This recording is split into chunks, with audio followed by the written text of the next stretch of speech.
কেন্দ্রীয় সরকারের সম্পূর্ণ চক্রান্ত আছে এবং আরো কয়েকটা left party they are also involve in this conspiracy.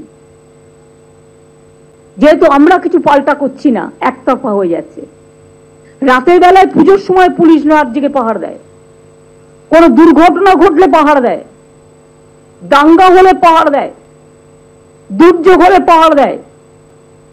কিন্তু প্রতিদিন রাতে আপনারা যদি রাস্তায় থেকে, অনেক মানুষ তো ডিস্টার্ব হয়, অনেক এলাকায় অনেক বয়স্ক মানুষ আছে, মাইক লাগালে তাদের ঘুমের অসুবিধেও হয়, যার জন্য নিয়মও আছে পলিউশন কন্ট্রোল বোর্ডের, 10টার পর মাইক বাজানো যাবে না বা এত স্পিডে মাইক বাজাবেন তার বেশি বাজানো যাবে না। তা সত্ত্বেও আমরা সব ছেড়ে দিয়েছি। 1 মাস তো হয়ে গেল, আজকে 9 তারিখ, 1 মাস 1 দিন, 31শে মাস গেছে। আমি অনুরোধ করব পুজোতে ফিরে আসুন, উৎসবে ফিরে আসুন। কিন্তু দেশের মানুষ তো আমার মেয়েটাকে নিজের পরিবারের মেয়ে ভাবছে, তারা যদি পারে ফিরতে আমার কিছুই বলার নেই।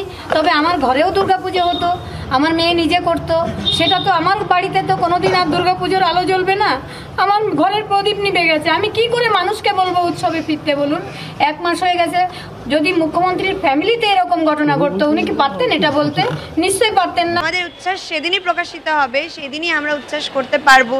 মা দুর্গার যে আভা সেদিনই আমাদের ভালো লাগবে, যেদিন আমাদের অভয়া বিচার পাবে।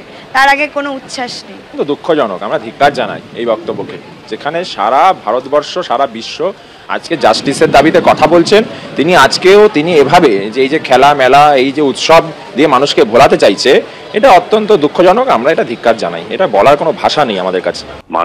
মাননীয় মুখ্যমন্ত্রীর উদ্দেশ্যেই বলছি যে উনি কি বুঝতে পারছেন না, বা কেন আপনি এখনো বুঝতে পারছেন না যে আপনার উপদেশ বলুন বা জ্ঞান বলুন, যেটা পাবলিককে আপনি দিচ্ছেন বাংলার মানুষদের, কেউ আপনার জ্ঞান বা উপদেশ নিতে পারছে না। আর এনাফ ইজ এনাফ।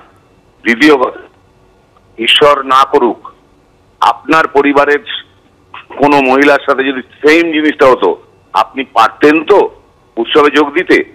বাংলার মানুষ আজকের দিনে ভাবছেন যে আর্যিকরের মেয়েটি আমাদের বাংলার সন্তান, আমাদের প্রত্যেকের মেয়ে। সুতরাং বাংলার মানুষের উপর ছেড়ে দিন, তারা কবে উৎসবে ফিরবেন কি ফিরবেন না। আপনার এই চালাকি মন্তব্য আপনি ত্যাগ করুন।